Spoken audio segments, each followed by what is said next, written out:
And we're continuing with The Wonderful O by James Thurber.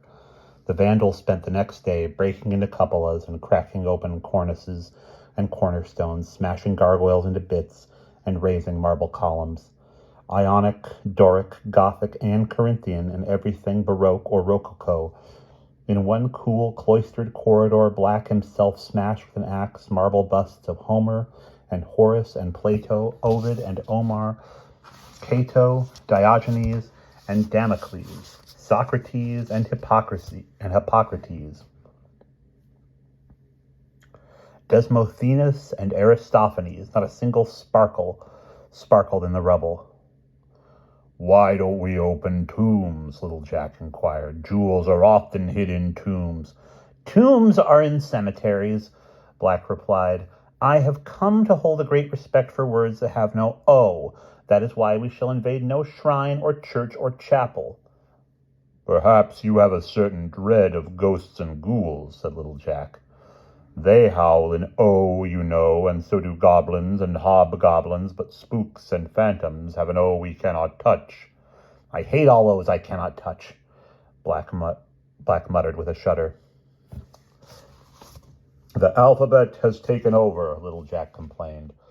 "What was the letter of the law is now the law of the letter." "Nonetheless, we can search no place without an O," said Black. "That is why I've left untouched the jungle and the desert and the swamp, the wilderness and the wasteland. Besides, they're full of animals with A and E and I and U in all their names, the camel and the elephant, the aardvark and the platypus, the yak, the zebra, the gnu, the tiger and the jaguar, the panther and the puma and the lynx. I have a certain liking now for creatures of this kind." "I have a certain fear of animals with O," said little Jack. "I know not why." "I happen to know there are no animals with O," said Black. "I'll tell you why. There is a man named Filch among the crew." "A sticky-fingered lad," said little Jack. "Whose sticky fingers found an ancient document somewhere in the ruins we have made," said Black. "How goes this document?" said little Jack. Black showed his lower teeth. "It tells of how a king in olden times, whose niece was bitten by a crocodile, banished all the larger animals with O from desert, swamp, and jungle: the crocodile, the lion, the boar, the python, and the cobra and the boa, the gorilla and the gibbon and the wolf. Orangutans and baboons disappeared. The porcupine, the mongoose, and the sloth, the dingo and the leopard, and the potto were driven from their tree or cave or grotto." "The rhinoceros and the hippopotamus?" asked little Jack. "Gone with the otter and the kangaroo," said Black. "There are no creatures left with O here on this island, except a few so small they cannot plague us." And once again that night he said, seated in the tavern, "There are no animals with O to plague us." A barmaid heard his words, and when her work was done, she joined the others in their secret meeting in the woods and told them all what Black had said. At this moment, Hyde appeared among them as if from nowhere. "Your furred and fined and feathered friends with O are either gone or quite extinct or never were," he cried. "The dinosaur and the brontosaurus, the mammoth and the behemoth, old ichthyosaurus and the pterodactyl, the dodo and the mastodon." He turned to Andreas and said sarcastically, "The only animals with O are mythical. Why do you call on them for help?" "What animals are these that never were?" the old man asked. "My memory isn't what it was, you know. I find it hard to think of things that haven't been." "The unicorn, the dragon, and the minotaur," said Hyde. "Demons out of legend and of lore. The griffin and the cockatrice, the phoenix and the gorgon and the roc, and the ogopogo and the monster in the loch. And if these 10 don't make a quorum, why call upon the cockalorum?" The moon had gone behind a cloud, and the people felt cold and fearful, as if they had lost somehow their only allies. "The animals with A and E and I and U are on the side of Black and little Jack," said Hyde. "And that is all there are, unless, of course, you count the creatures with an O one finds in fairy tales and fantasies. The Tove, the Momrath, and the Borogove, and the Whiffenpoof, and the Wogglebug, and the Dong, and the Pod, and the Toddle, and the Gorm." "I never heard of Gorms," the old man said, "or Toddles." "That's because they never were," said Hyde, "except in books, where they are not your friend but foe, since each of them has lost its O." He left the group and disappeared among the trees, and they could hear his mocking laughter as he went. Andrea had fallen silent, but now she spoke as if reciting something.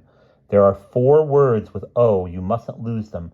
Find out what they are and learn to use them. Hope is one, said Andreas. And love, said Andrea. And valor, I should think, the old man said. And then they tried to find the 4th, naming courage, thought and reason, devotion, work, and worship. None of these is right, said Andrea. I'll know it when I hear it. And so, until the setting of the moon, they tried out words with O, imagination and religion, dedication and decision, honor, progeny, and vision. None of these is the word, said Andrea. I'll know it when I hear it. I hope, the old man said, we think of it in time. Perhaps the word is wisdom.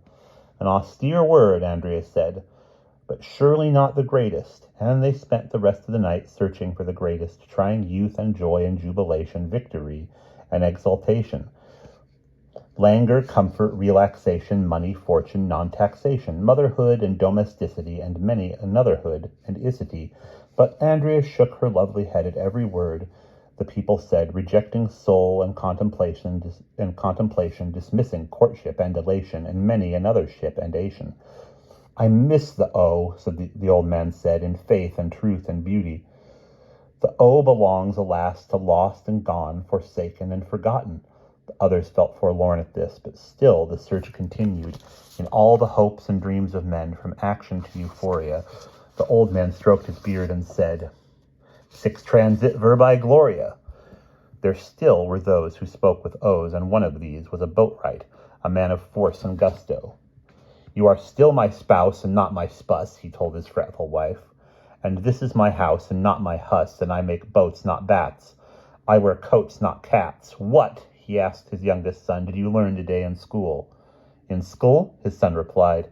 Never hiss at me, his father cried. When I want aloes, I don't want ales. I hate such names, and cameos are cameos, not cames. Yesterday I met a man who wanted 4 canoes. 4 canes, his son put in. Silence, his father shouted. What did you learn today in school? That mist is always missed, but what miss isn't always missed, his son recited. His father rose up like a storm, put on his hat and cat, and stalked to where the door had been and reached for where the knob once was. Where are you ging? Whispered his anxious wife. Ut, the boatwright cried, and ut he went. What did ye say to your father that made him leave the hoose? His mother asked her son. Mist is always moist, the boy replied in whispers, but what is moist isn't always mist. Other odd occurrences occurred. A swain who praised his sweetheart's thrat and said she sang like a chur of riles or a chorus of byres was slapped. And so it went, and some lads lost their lasses, and most men lost their tempers, and all men lost their patience, and a few men lost their minds. Then Black called Hyde one day in consultation.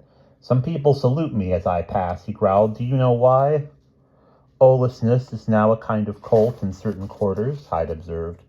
A messy lessness, whose meaningless nonetheless attracts a few. First 1 or 2, then 3 or 4, then more and more. People often have respect for what they cannot comprehend, since some men cannot always tell their crosses from their blessings, their laurels from their thorns. It shows up in the games they still can play. Charades are far more work than fun, and so are blind man's buff and hide and seek and run, sheep, run. Owlicism may become the ism of the future, and men from far and wide, pilgrims on a pilgrimage, may lay their tributes on your grave. Black showed his teeth and made a restless gesture. Taking a single letter from the alphabet, he said, should make life simpler. I don't see why. Take F from life and you have lie. It's adding a letter to simple that makes it simpler. Taking a letter from hoarder makes it harder. With a small shrug and a leer, Hyde turned on his heel and walked away. Black watched him go and scowled. He's much too smart, he said aloud, for his own good and for mine. And we'll pause there.